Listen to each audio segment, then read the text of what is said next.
It's all about looks with the Corsair Frame 4500X, which features this wraparound glass panel that lets you see right inside your machine really easily. It ends up with a really clean looking build. Now, it is about aesthetics here rather than airflow. If you want airflow, you probably want the Frame 4000D instead. But the Frame 4500X is still appealing. It comes with 3 reverse blade fans installed as standard on the side as intake fans, either the RS variants or iCue Link versions of the fans.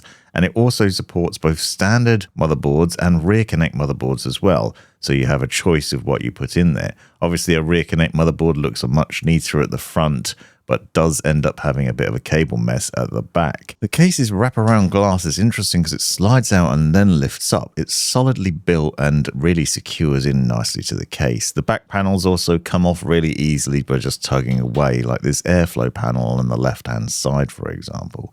Now, if you're using a rear connect motherboard, you might end up with a bit of cable shame at the back, even with some cable management. But what I found is the panels still go back on nice and easily, and you can hide your shame away by just putting that door back on. Other highlights of the case include the installed anti-sag bracket, which you can adjust up and down really easily, and then use this to support your graphics card to prevent sag over time.